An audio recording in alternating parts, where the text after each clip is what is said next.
Hello everybody, it is Paper Spyro, and welcome back to Let's Play Pokémon Red. Even though I'm standing in the exact same spot as I did in the episode last time, I did clear out all the rest of the trainers and got both Avery and Circa to level 15. So we're going to fight this guy now, because he's in my way. We need to go past him to get through to the rest of the route. So I have Soroka in the front, because Soroka, when I was off screen, grew to level 15, as I mentioned, and learned a brand new technique. Water gun. Now, if I can hit the right button instead of upsizing my screen, this is the more powerful water attack I have been waiting for. Now, as you can see, it is doing more than Bubble, because it's twice Bubble's power, plus the same type attack bonus. So, we're much better off now. And we're gonna wreck everything, basically. But I'm ready to move on. I'm tired of fighting the same Pokemon over and over and over again, as we saw in the last episode. So we're just going to kill this Metapod, and we are going to continue moving along, because there is new Pokemon on this route, and this lady has one of them. I could have avoided her, but I wanted to show something different and something new. And hopefully this battle won't be as annoying as I think it might be, because she has a Jigglypuff. And if you know anything about Jigglypuffs, you know they sing a lot. And when they sing, it puts your Pokemon to sleep, which is another new status condition that I should probably talk about. And I'm going to get a chance to talk about it. So sleep lasts a set number of turns. Well, not a set number of turns. It's, I think, between 1 and 6. And you don't get to do anything in this version on the turn you wake up on. That is changed. So as you'll notice, we just choose to fight. It does, and it tries to wake us up. There are items that you can use to awaken you. It's called the Awakening. Not sure exactly how you would have ever guessed that, but it's called the Awakening, and you can use it to awaken your Pokemon. Again, remarkable. Don't know how you ever would have guessed that. There's also an item you'll get later in the game that is infinitely reusable that can awaken sleeping Pokemon, and it's required. Now, more importantly than sleep, Soroka just grew to level 16. Yeah, let's not sleep, let's get Soroka to level 16, guys. And what? Soroka is evolving! Because, yeah, some real special happens to Soroka. And you can see it every other frame. There we go. Soroka evolved into Wartortle, which is the next evolution in our lineup here. So, you know, kind of got to do it here. Okay, so this is Wartortle, and he's the evolution of Squirtle, and he got new ears that make it better to swim with in the water, and his tail looks like a pile of foam. Which causes it to be able to go really fast when he's out surfing in the water. Thank you, Pokedex. You are fantastic. Moving along, this, I believe, technically right here is where the new route starts. So there's no random encounters at all on this route. But there is Pokemon Center right here. And we can not only heal our Pokemon, but there is a special thing we can do off to the side of this Pokemon Center. And if you look over to your right, yes, right, off my right, yeah, definitely right. I can't tell left or right. There's this guy right here. And you can also look to the right on the sidebar to tell you that he will sell you a Magikarp for 500 Poke money. We're not going to do this, because I don't need a Magikarp, because I'm raising a Squirtle. But Magikarps are weak fish Pokemon that can only splash until level 15, and then they can tackle. But once you get them to level 20, they evolve into a really powerful Pokemon that you might want to have if I weren't using a Squirtle. Now, here we start seeing Zubat. I asked for new Pokemon, and I got many of the same new Pokemon. These things are annoying, not only because they have a new status effect, Confusion, which doesn't actually show up on your L bar, your :L, like the other status effect, but it's annoying, and it's not something you want to deal with. That TM right there, ironically enough, contains the Water Gun TM, which I got in between the parts, but if not, I would have used it on Squirtle. This guy right here has some Pokemon that we're going to skip and I'm going to come back to later, because I don't feel like fighting him on screen. Actually, that's probably a bad idea, because you can't come back here. I'm gonna do it right now, and then we'll just cut back. You can find wild Geodudes here too, which are nice. Well, maybe they're nice. I had considered using one, but I'm gonna use something else. Alright, we'll fight this guy real quick. I'm gonna cut this out though, because it's not required, so be right back. He was just a bug catcher with the same exact things we've seen a million times before.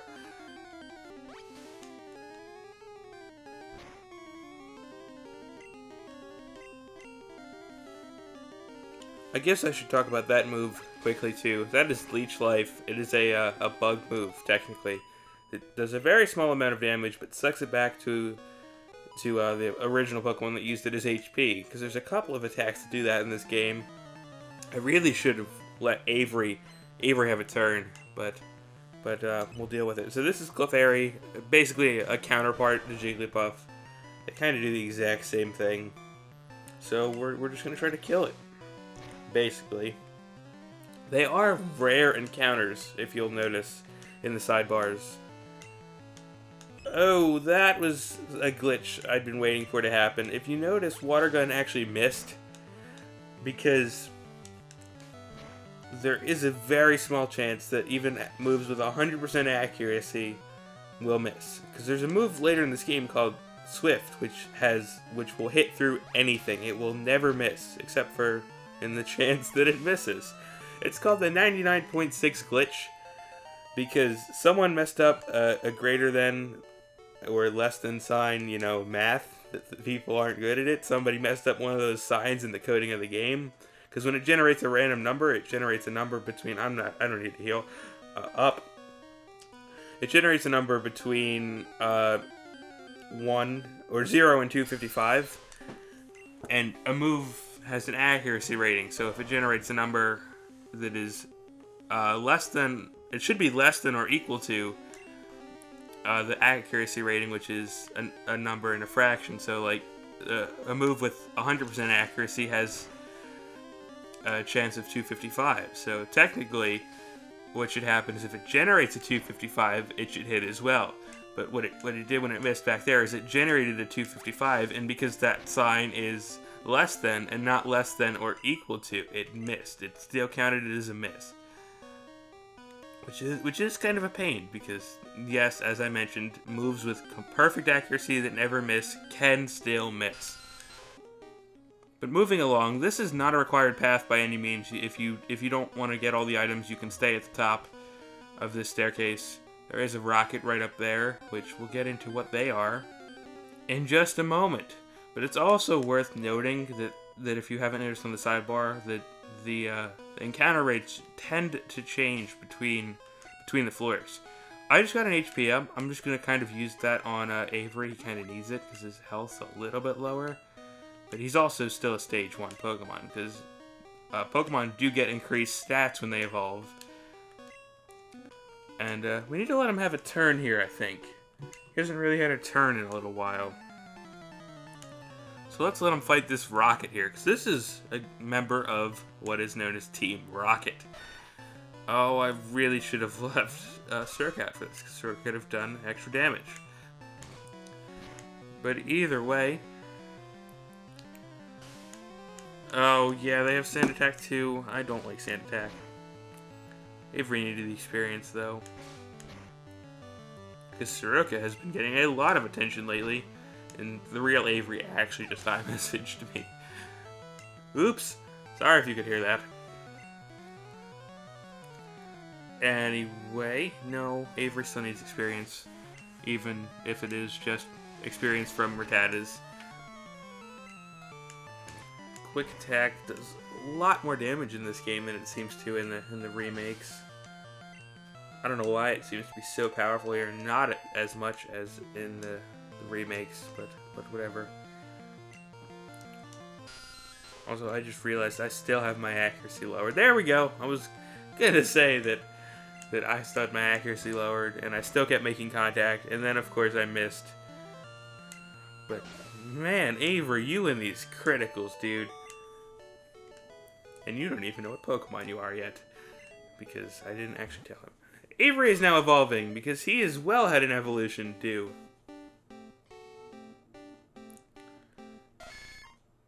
And Avery evolved into Nidorino, which is the next stage for him. So if I'm going to keep on doing stupid Pokedex thing, let's go find it. There we go.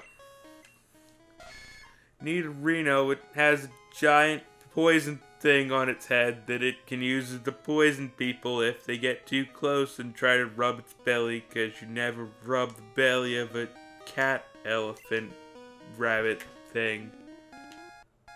I don't even know anymore. What am I doing? What in the world am I actually doing? What am I doing? I have no idea. Do I need to heal? Well, now that I'm in a random encounter, we'll never find out. Okay, you know what? I don't even care. We can use potions. This guy, on the other hand, has well, not on the other hand. There's nothing to have on the other hand because I haven't explained the original hand yet. This guy, who's a super nerd, as they're called in this generation, has electric Pokemon. Magnemite, which is pure electric in this generation, by the way. There's no steel type in this generation at all. Only me knocking my mouse onto the floor. So he doesn't resist normal attacks, so we might as well just go kill him with Avery. Now, I believe he has an attack called Sonic Boom, and if he does, I'm going to be pretty sad, because Sonic Boom always it's what's called a consistent damage attack, because it will always do a potion's worth of damage. It will always do 20 HP. So let's just try to kill these Pokemon as quickly as possible, because I believe they have it, and I don't want to find out. Screech is an interesting move as well, because we've seen moves like Leer that I have on Avery that lower defense by 1 stage, whereas Screech does 2 stages. So it is more devastating, and it'll make your next physical attack hurt a lot. But it kind of doesn't make it lick a difference when you're using set damage moves. Nice potion to help me out a little bit. Ooh, we get another one. What's in this present? A random encounter, apparently.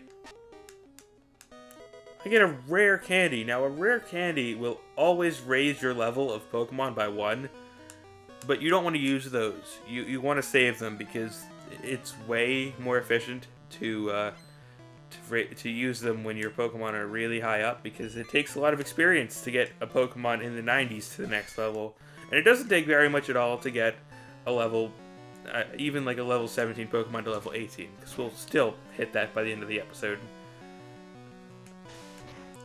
We might even hit that right now, but I can't speak for sure. Will we? No. Okay. What level is Soroka at? You're both about the same, in terms of HP too. See, now Avery now has more HP than Soroka, because now they're both Stage 2 evolutions. And plus I gave Avery that HP up. So it was doomed to happen. It was doomed. Okay. I didn't exactly explain how the HP ups work, but it's complicated, and if I really want to talk about it later, I'll do it later. But for now, we're just kind of fighting the same exact Pokemon. But we're about to run into an issue here soon, because I really should go heal, because I don't know if you've noticed, but there are little fractions at the bottom of the HP bar, or not at the bottom of the HP bar, at the bottom of the when I highlight a move, it'll say this move has so many out of so many uses on it. That's PP. Yeah, I know, immature jokes. Insert them all here while you have the chance. Oh, this is new. But as I was saying, see, because we've used this 15 times essentially. If I use it again, you'll see it'll go down to 9, because that's the number of uses we have. Because there's no SP in this game as in most RPGs. It's just straight up, you have this many times to use a move, and then if you go over that, you can't use it anymore. And then different moves have different numbers of times they can be used, and certain moves are small, like only being able to be used 5 times or so. Avery leveled up there. I'm sorry, that was a new Pokemon, but I got distracted. That was an Oddish. This is a Bellsprout. They're both grass poison type Pokemon. So if you fought the Bulbasaur earlier in the game, like I did, you should have no problems with them at all because they're basically the same thing. Now, because I am poison, I resist grass, which is always beneficial. And Avery's also very strong in general. So, yes, Lass, you really did lose it. I'm getting really tired of these random encounters here, but let's keep moving along here. So here we have yet another staircase that we will go down. This one's really short though, and over here we have a couple of items, but we have a rocket that we need to get out of the way first. And I think this is the rocket that has a what is it? I think it's a level 16 Raticate, which is a fully evolved Pokemon. So this is going to be tough, and I really hope we can do this, because I didn't save or anything. Oh, no, he doesn't. He doesn't. Okay, this isn't the... Yeah, this isn't the guy. Okay, but we'll see that guy probably in the next part, because we're getting a little uptight on time, but we'll see. I'll push as far as I can within my time before I end this, because I don't need to make these like 40 minutes long. Okay. Ekans, no, we don't need to change. Yeah, as you can see, Soroka's kind of starting to run out of PP too. So we really... But we did get, I don't know if you noticed, on the other side of the cave, we got an escape rope, which I can use at any point to bring me out of the dungeon and back to the Pokemon Center we were last at, which was the one right outside the cave. So that I can just go ahead and heal, and I'll probably just do that when we end the episode.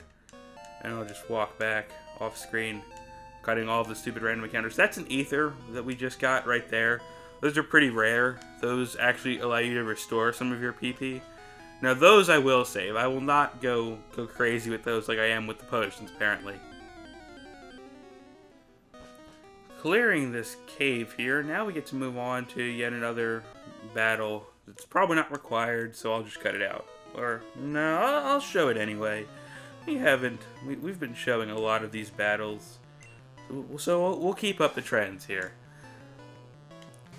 This is just easy stuff anyway. This Rattata is gonna go down quicker than his quick attack, if that were only true. Oh no, he actually managed to hang on with like 1 HP. That annoyed me. That annoyed me actually. Either way, he's down now.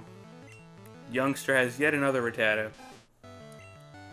I don't want to use Water Gun because I would like to save it. So we're just going to use Bubble. And we'll make it through with Bubble. Because Bubble is still useful. Because Bubble has its own set of PP, essentially. Which is why it's useful. Nice critical, because I would have had to use something a third time. And Soroka gains his 18th level. He is now old enough to... What can you do when you're 18? Register to vote? I guess. Can't drink in the States, at least. We'll switch to Avery for a little while now. Just take care of the Zubat. Because Avery can probably take it out in one shot, which will be greatly benefiting our team. I don't know why I had to make that into an adverb there to end off the sentence. Anyway, the youngster says losing stinks, and he loses. So he stinks. And we're going to move on to fight this hiker. I still have Soroka out front, right? Yeah, because I believe he's going to have basically the same team as Brock. Let's see if he does. Well, he's got the Geodude at least. And he's weaker than Brock. So he should go down in one shot to Water Gun here.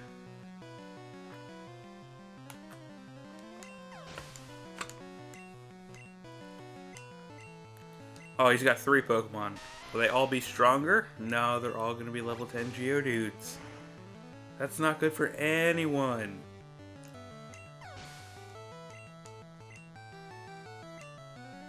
Oh, he does have the Onix, so I was almost right. Even though they're all weaker than Brock's. Whatever. it's done. Now, over here, in the corner, once we get out of this battle, is something that is very interesting. A moonstone. Now, we can use this moonstone to do something even more interesting than the item itself. Because if you'll notice, it says that we're able to use it on Avery. So what happens if we use it on Avery? What? Avery is evolving! Yes, that is correct. Avery is one of several Pokemon that actually are able to evolve with a moonstone.